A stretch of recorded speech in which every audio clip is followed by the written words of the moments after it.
Coach, are you more Hey, happy? DMac, hang on. I'll call on you guys. Okay. DMac, go ahead. Come on. You've been around a long time. Is it more frustrating because of what happened? I have been around a long time. You're right about that, Coach. No doubt about it. Welcome to DMac SMaK for October 29th, 2025. We'll get to the Avalanche. Bizarre, entertaining, hell of a game last night. So we'll go inside the locker room. And why was I so anxious to get that question out? Oh, well, you'll see. You shall see. But we're going to go over the Broncos by the numbers. Deion Sanders having some massive problems up there, figuring things out in Boulder. The World Series goes the Blue Jays' way. Even though I love Ohtani, it still was cool to see the Blue Jays tie that sucker up. But we start with Broncos news. And there is some good news to be had. We're brought to you by Journey Spice. Using the QR code will get you directly to Amazon.com. And why mess around when you can go directly to Amazon.com? There you go. And you can save yourself 10% using the code GETSPICY.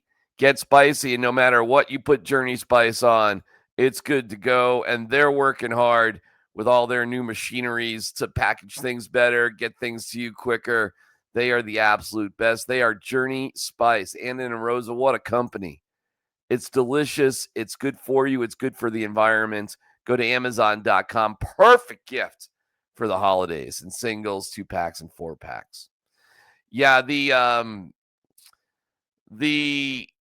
news about the Broncos that's good is that Pat Surtain and Nate Atkins, neither were put on IR. If they were put on IR, they would have to miss not just these next 3 games, but you don't get credit for like a 4th week, which the bye week comes. They would have to miss the Washington game too. And that's technically 5 weeks away from the injury. So what the Broncos are basically saying by not putting either of those guys on IR, at least not yet, is that they think they both will be ready for the Washington game. So we have Houston, short week, Raiders at home, then the Chiefs at home, bye week, and then hopefully we see Nate Atkins and Pat Surtain back. Meanwhile, will be a Jahdae Barron or Chris Abrams-Drain that'll be playing corner. Interesting question. We'll find out more from Sean Payton, I think, as we get ready for the Texans. And we'll go over the Texans by the numbers here in just a second. So hang on for that. But the news is Marcedes Lewis. And this guy must be one mean mofo.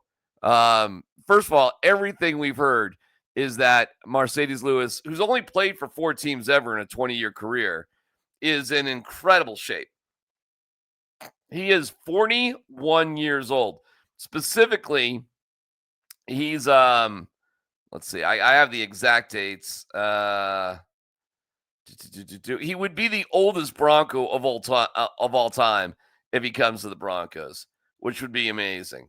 41 years old. Now, Jerry Rice was 42, nearly 43 before the 2005 preseason, but did retire. He technically made the team, but he did retire.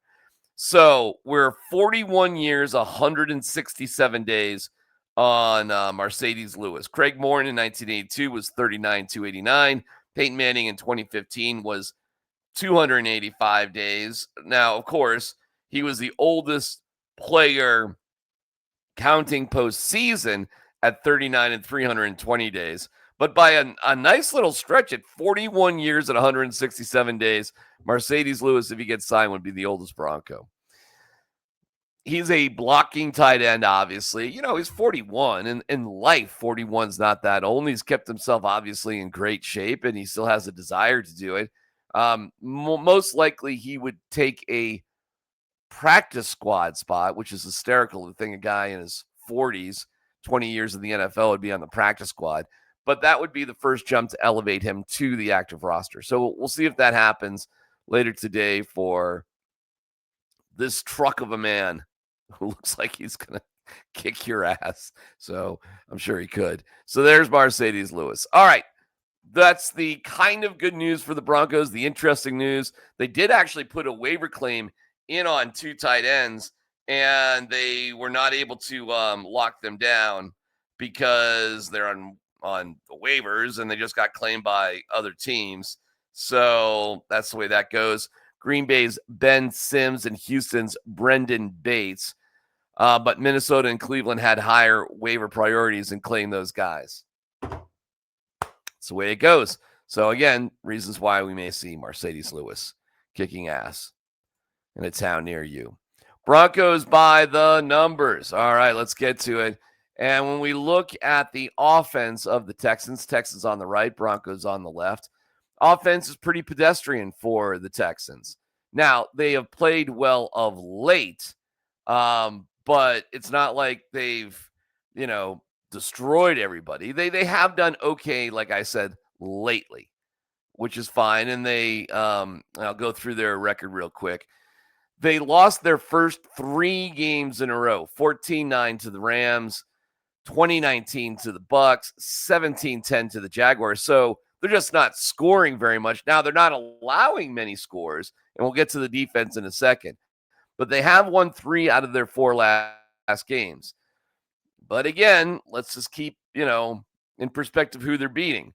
26-0, they shut out the Titans. 44-10, they destroyed the Ravens. But that's without Lamar. They did lose to Seattle 27-19, and Seattle is rounding into shape as one of the better teams. And they just beat the Niners 26-15. But of course, this is a very beat-up 49ers team. So who are the real Houston Texans? Well, obviously, they've got talent on this team. There's no doubt about it. And you can see that offensively, they're just kind of mid. In fact, on third down, 25th in the league, in red zone, 31st, way below the Broncos. Way below the Broncos. So there's nothing here that scares you scoring-wise, aside from the fact they have Stroud, who's a good quarterback. Here's the interesting thing, and this is the defense. And you can see where the Broncos are strong, so are the Texans. Net yards per play, they're first. Points per game, 14.7, they're first. They're 5th against the rush. They're 4th against the pass. They're 4th in interceptions. Giveaway, takeaway, if you look at the top, they are +4. So they are very opportunistic. They're just not very high-powered. Their defense, while 31st in the red zone, is kind of weird if you can get it into the red zone, and that's my guess, is that you just don't score on them very much from the red zone. Third down percentage, they're third. Now, the Broncos are right up there in all these categories, too. It's interesting with Will Anderson, who's really, really good. They don't have many sacks.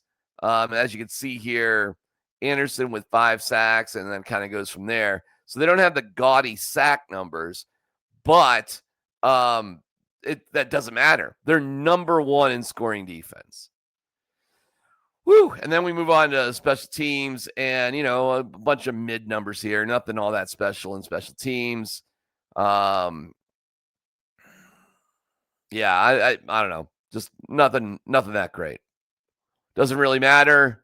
Not feeling good, not feeling bad. Their kicker's a little inconsistent.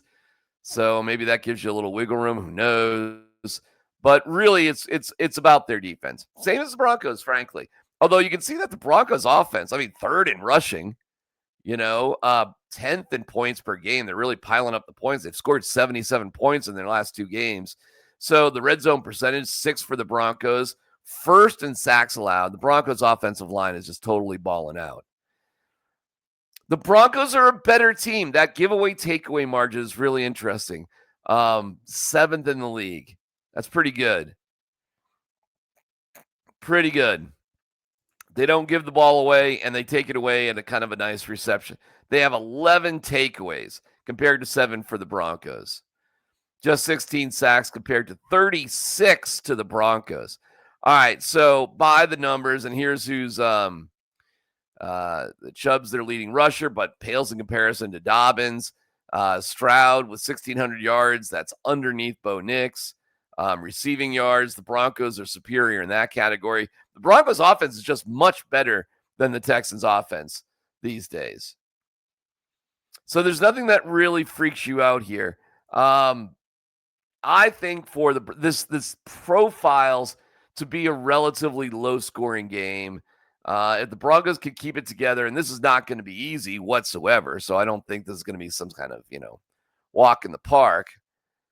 But I think the Broncos will probably, if the numbers hold up, and they is what they is, the Broncos should lasso up the Texans. I'd say feels to me like a 20-16 game, something along those lines. Relatively low scoring, pretty tight, maybe an oddity here and there, like some sort of safety or something wacky.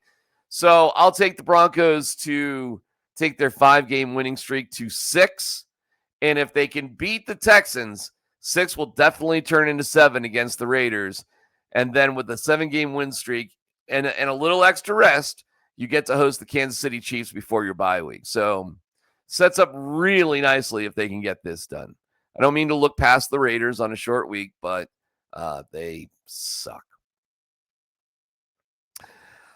Last night, and we'll get to Deion Sanders in a second, but we did have a nice night at Ball Arena.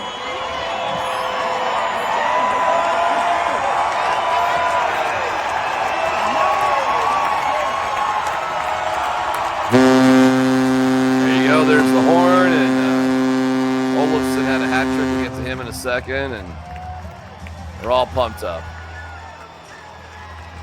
We'll get to the hat trick in a second, but hey, nice win, right?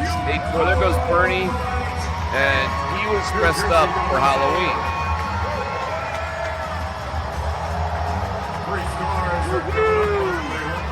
All right, so 8-4 is the final, and you think, oh, well, they cruised. That must have been easy. It wasn't. First of all, let me explain Bernie. Bernie was dressed up as Brent Burns. Brent Burns wears like survival gear and backpacks and camo every day. So Bernie was dressed up as Brent Burns for Halloween. Now, here's what was weird for me. I didn't know what the hell Bernie was doing. I didn't realize like it was Halloween or close enough to Halloween. So when I saw Bernie dress up like this, I was like, is it National Western Day or something? Is it Survival in the Mountains Day? Because he had this big hat, and he did throw his hat onto the ice, which is a kind of another odd move, but he did get his hat back. But he's Brent Burns. I mean, it's a hysterical costume, and I'm an idiot. So that explains that. Bernie, Brent Burns. Yeah, Victor Olofsson did have a hat trick, which was fantastic.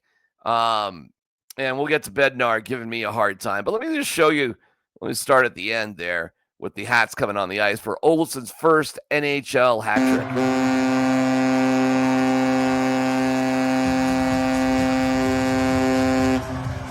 There you go. Made it 7-4. We got to understand something. This game was 5-0. 5-0, and in 4 minutes and 4 seconds, the Devils scored 4 goals. There it is. Olofsson, elite shooter, snaps it home. Damn. Hey. Now you might wonder, well, first of all, here's Olofsson talk about his hat trick. Just how did that one feel, and just what was this game like for you? No, it felt great.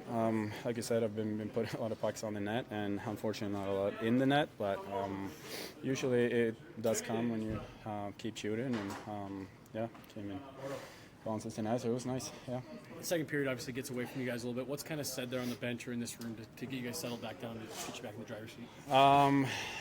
Just a few details in the game. I think we made a couple bad decisions on a few goals there, and kind of invited them back in the game a little bit.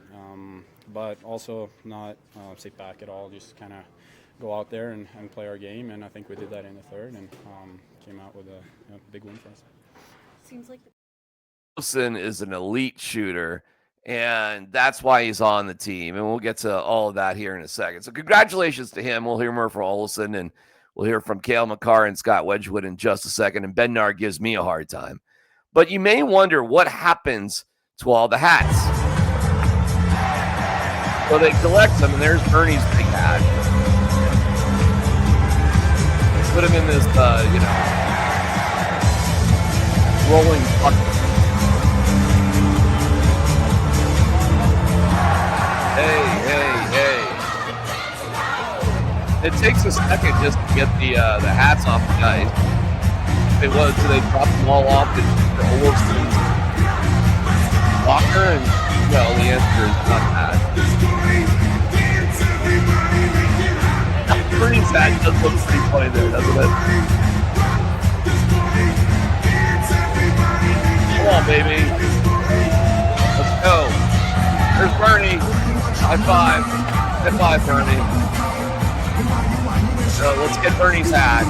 Now once the hand's out, we're going to give that one back to Bernie. But here he's like, hey, where's Bernie? Oh, Bernie's over here. Bernie, there's your hat.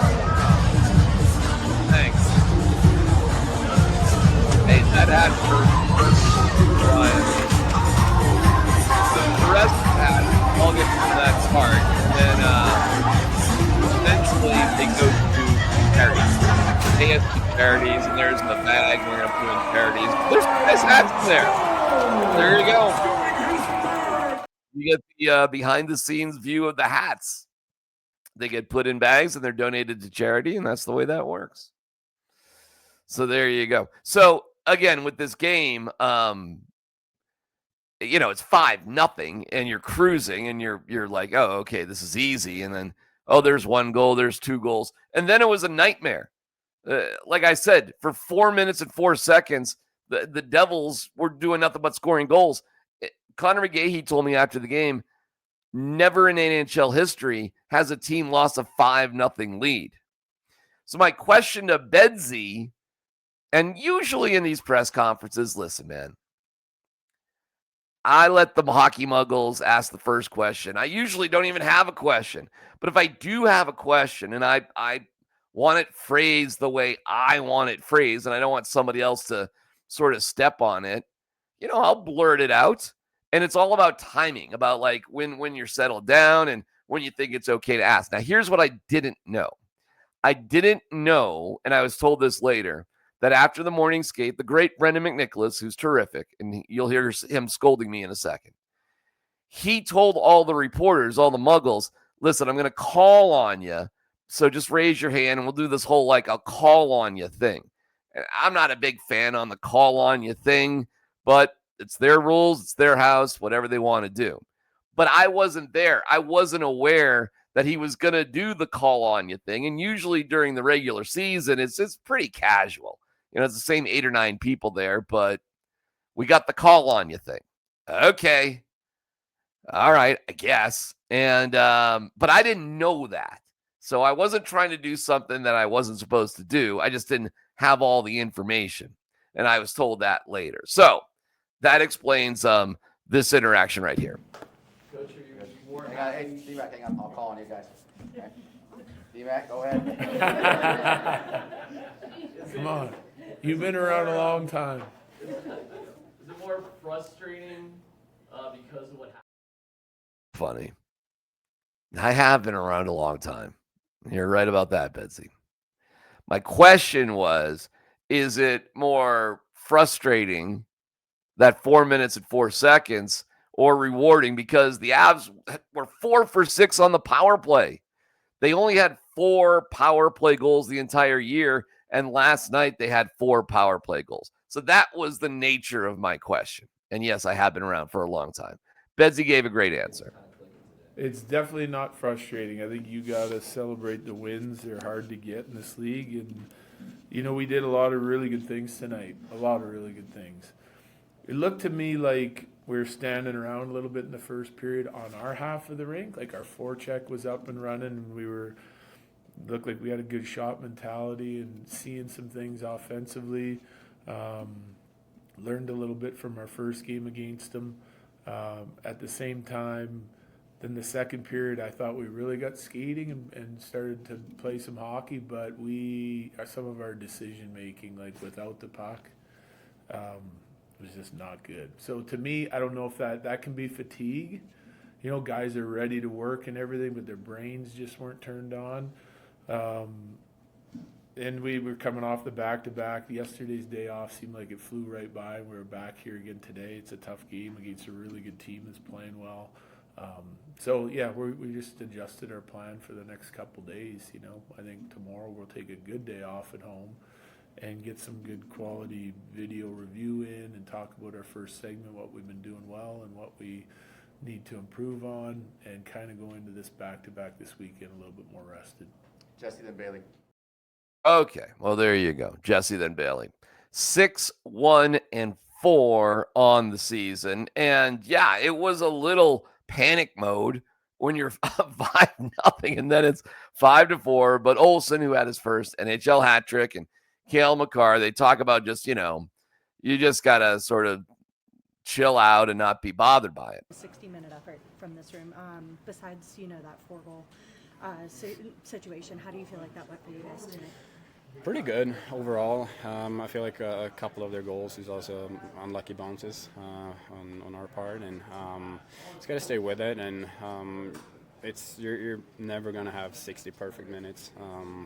It doesn't really work that way, but we're trying to be as perfect as we can, and I think we did a lot of good tonight, and just got to keep working.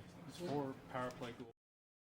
All right, well, there you go. Cale agrees. And whatever, we still had a 1 or 2 goal lead going into the third, so it is what it is. I think for us as hockey players, you got to have short memory, and that's what we stressed. I think you can't, obviously, we can hold each other accountable and be good in the moment, and make sure that stuff like that doesn't carry over to the next period, and I think we did a good job at that. And, but it definitely was a very talkative intermission. Everybody was still upbeat, and I think guys were just pissed, and that's what you want in winning teams and winning cultures, for guys to be willing to push through all the way to the end. So. Saucy language by Cale, but you understand why they were pissed off. This is a blowout. We're on easy street, and what are we doing to ourselves here? But the power play was so good, and Bednar said that the guys weren't waiting around. They were hitting one-timers. They were getting shots off. So it was a different mental approach, and Cale appreciated that. About the power play tonight. Yeah, they were hitting good one-timers. I was trying to put them in the sweet spot for them, and they were doing well, so made my night easy. And so the Avs get the win. I felt bad for Scott Wedgwood, who's a great dude. Mackenzie Blackwood was his backup last night, so he's good to go. But how did he handle the barrage that was coming his way kind of out of nowhere? 5-6 minute span, and all of a sudden you get another dagger against them, and it's tough to come back to. The same thing in Boston the other night. They get one late on us and kind of took the wind out of our sails. So nice to do it back, but as a team, clean that up, and it's a lot easier to win. I know you're not out there shooting on the power play, but you get to see what the team's doing. 4 power play goals coming into tonight, and then 4 tonight. Do you feel like they were just kind of waiting to break through, like it was close? Yeah, I mean, you get snake bitten at times, and it's not a lack of trying or a lack of will. It's just, unfortunately, some go in, some don't, and the odd post and big save from some goalies. I mean, it's obviously a man advantage, but it's not a guarantee. So, credit to them sticking with it. No one's breaking sticks or yelling at each other. It was just time will come, and hopefully that tonight gives them a boost moving forward to keep them pucks on net and shooting. In that same light. There you go, my guy, Scott Wedgwood. Avs are playing Vegas Friday at 1:00. Just found this out listening to Mosier, Lombardi, and Kane. Friday is Nevada Day.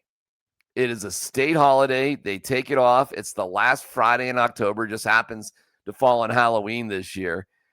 Patriots Day is in early April in Boston, and that is a state holiday that they run the Boston Marathon on.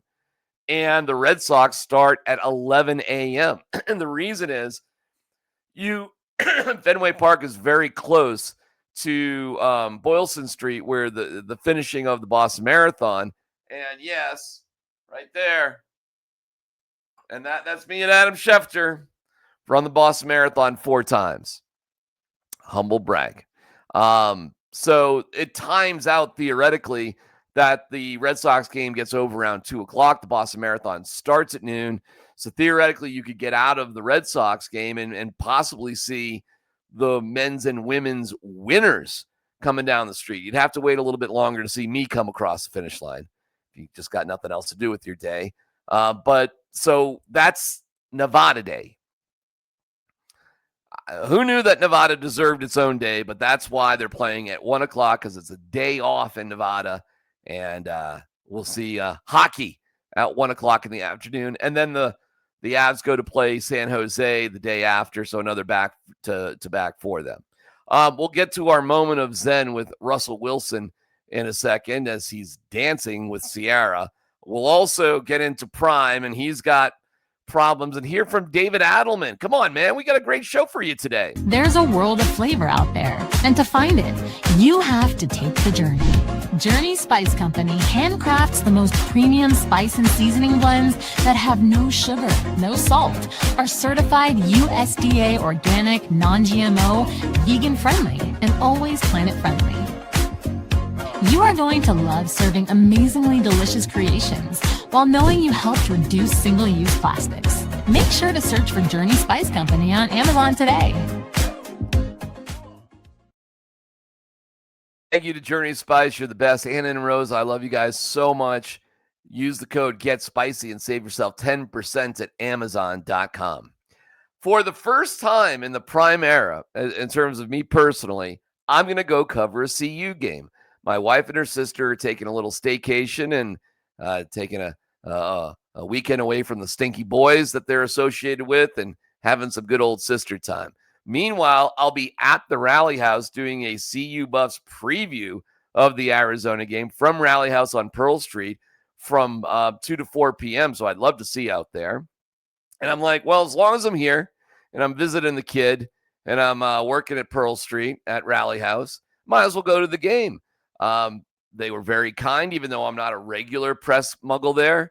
They got me a credential. So I will, and I'm excited about it for the first time, sort of cover a Deion Sanders moment. Go to the press conferences and be on the field and, I don't know, whatever the CU Muggles do. And this test against Arizona, which is an okay team, but not something phenomenal, certainly is a game theoretically that the Buffs should have a good time with. But everything seems like a disaster right now.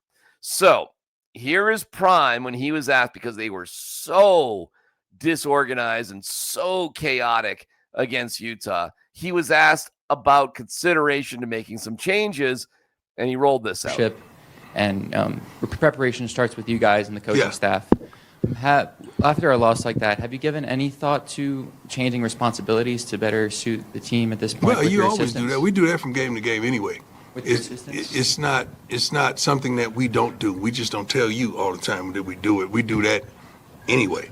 So we're always looking to improve in every area of getting the guys prepared. Not only that, what's being called from play to play, situation to situation. You probably don't notice, but we have a run game, pass game coordinator on both sides of the ball. So that's being challenged all the time. And I challenge these guys all the time, and I challenge myself all the time to get it right. We just got to get it right. We're not. So this is what Prime does. He talks in big generalities, not a lot of specifics. So the question is, basically, should somebody else be calling the plays one way or the other? And he's saying, well, we do that all the time. We have a pass game coordinator and a run game coordinator on both sides of the balls. And this to me feels like, okay. Are there too many cooks in the kitchen? Are we just talking in large platitudes rather than specifics? That's what it feels like. Meanwhile, Prime is doing whatever he can. He's always focused on the motivation. And I don't think he lacks in his ability to motivate. The X's and O's and game management seem kind of weak. But here's another example of Prime trying to get the most from his guys. This week we talked about hobbies. I asked all the team about their hobbies. Some people said, I like to fish. I like to hunt. I like to ski.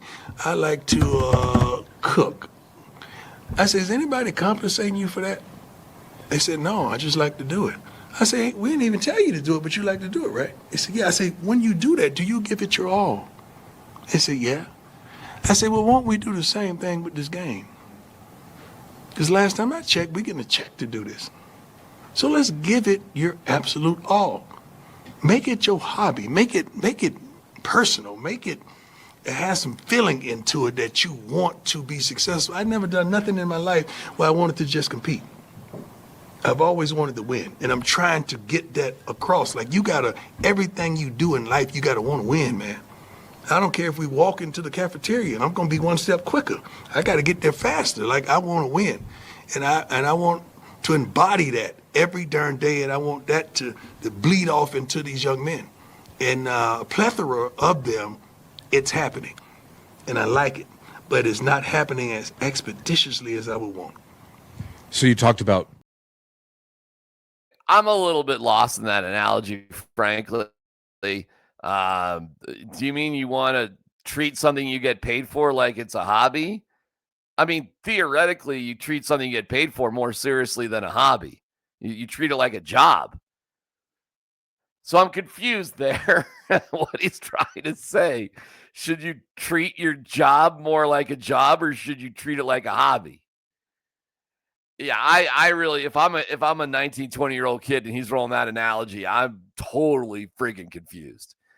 Meanwhile, the confusion train rolls down the tracks because Prime is asked about how disposable coaches are these days, and has this reflection. Shane Holcomb, Scobo Sports. I just want to get your comments on, recently we've seen a theme across the college ball landscape where, teams are moving on from their coaches faster than ever. Yeah, do you think that, these schools and fan bases have lost the sense of patience in the process of building something? Well, there's no one patience in this world. How do we exude patience when we could call up right now and get a pizza delivery right here?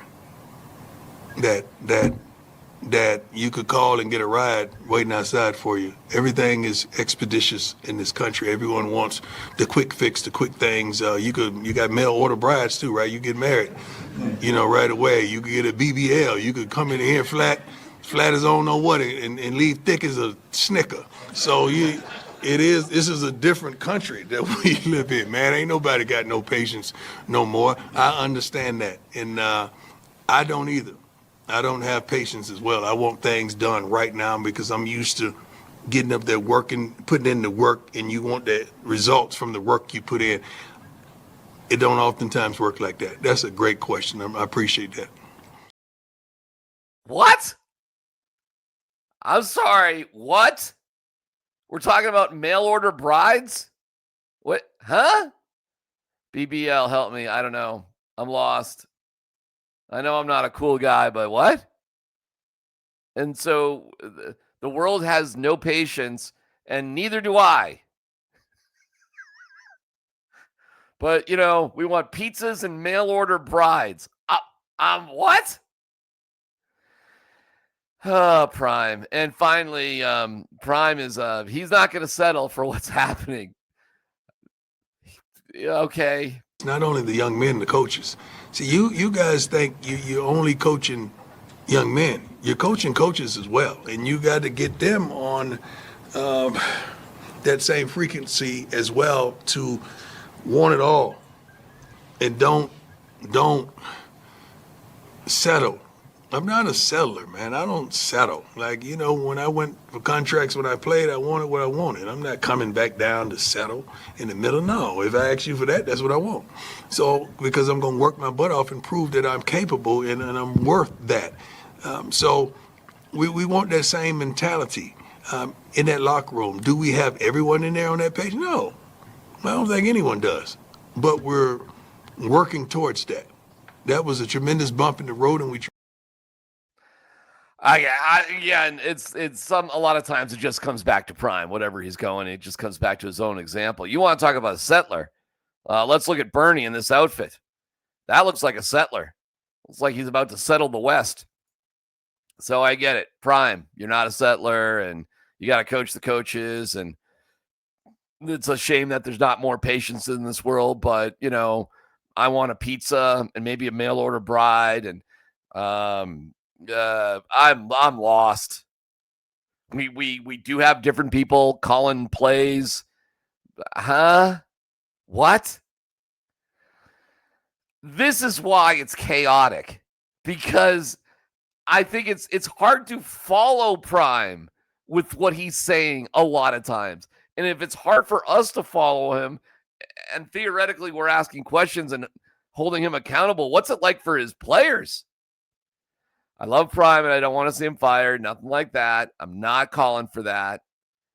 But I'm just pointing out that this is a tough guy to follow. Seriously. Anyways, see you, Arizona, and I'll be at Rally House from 2 to 4 on Pearl Street. Would love to see you there. All right, moving on to something that makes a lot more sense. The Nuggets play the Pelicans. The Pelicans are in rough shape. They haven't won a game this year. They're 0-3. Kevin Looney's out with a knee. Zion Williamson is out with a foot injury, and DeJounte Murray, he's out too. The Nuggets are favored by 12.5 points. This is as much as a guaranteed win as you can get. This is what you have there tonight. So I'm assuming the Nuggets will have no problems with the Pelicans. They shouldn't. That would be a problem if they did. The David Adelman Show, right now, we're going like Tuesdays at 1 o'clock, which has been great on Columbus, Hastings, and DMac. So I want to give you a chunk of it. And what we're talking about now is the great start of Jamal Murray. So here's a little clip of David Adelman with us talking about Jamal. Jamal Murray said the other night, you are an offensive genius. That's after you called him a generational player, so it appears you guys like each other. And he also said, which was interesting, with you in your role now, you don't have to go back and look at tape, that you can offer feedback right away. This is what Jamal said. And I'm curious what that relationship is like. And in terms of your communication and what you can do, how effective, and that seems to be working great between you and him. Yeah, I mean, Maul and I are on the same page with how we see the game. I try to understand what kind of player he is. He's a basketball player. You have to honor that. I think trying to find ways to make him comfortable with his game, and not trying to put him in situations that don't necessarily lead to success for him is a goal I've had over the years. And Coach Malone and I had that same goal. But it is different, when you're the head coach and you can communicate on the fly a little bit more than you usually I'd wait for a timeout or watch film after the game with him or whatever. But it's nice to hear his thoughts during the game. You're standing there at half court. He has ideas about how he's being guarded, how we can attack the other team. And it's also a sign of maturity from him. It's not just about shots and the ball. It's about the purpose of what we're trying to accomplish. And I'm sure after any night he has 45 points, or the other night he was great, he's going to think, I did a great job because he played so well. But I just think it really is, though. It's constant communication. And as a coach, you're not out there playing. So you have to hear these guys out. And if you do, I think it allows you to have more of a measured response to the player, because you feel like the conversation is real. And Jamal's had a great start, 23 games. But like I said this in the media day to start the season, I'm more proud of his mental state. He's just in a good spot. He's just playing the right way, and it's going to be my job to manage his body. All right, well, there you go. Manage his body. That's where he is wrapping things up. Very cool. Very, very cool. And yeah, Jamal's been off to a great start. It's meant a lot to him, and expect a big win from the Nuggets tonight against the Pelicans. Okay, time for your moment of Zen, brought to you by Journey Spice. You can save 10% using the code GetSpicy at Amazon.com. I love you, Journey Spice. So good for the environment, so easy to use. You just pinch the top, comes right off. This is some Tuscan seasoning. It's absolutely delicious. All the Tuscan. Then you put it back on. Look at that. Look how good that is. Journey Spice, the absolute best. Your moment of Zen comes from Sierra's 40th birthday party, and Russell Wilson was looking cool with his friends. And my question to you is this cringy or not cringy? So here we go with Russell Wilson dancing at Sierra's 40th birthday party. You judge for yourself whether this is cringy.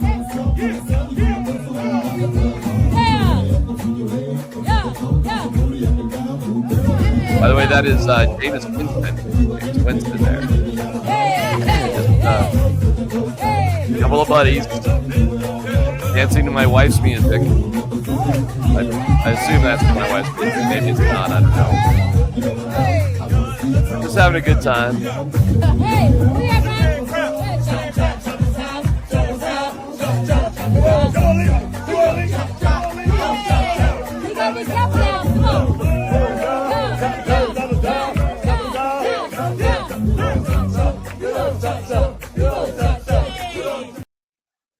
It looks fun to me. So good for them. That's what Russell Wilson is up to these days. I believe that was Malik Neighbors too, wasn't it? I thought he had an ACL, so that's looking good for him. Big news: the Broncos have. We're hoping to hear that they signed Marcedes Lewis today, and we're getting ready for the Texans. Man, and happy birthday to Sierra. It's wonderful to turn 40. I did that a long time ago. Talk to you later. Coach, are you more Hang on, hey, DMac, hang on. I'll call on you guys. Okay. DMac, go ahead. Come on. You've been around a long time. Is it more frustrating because of what happened?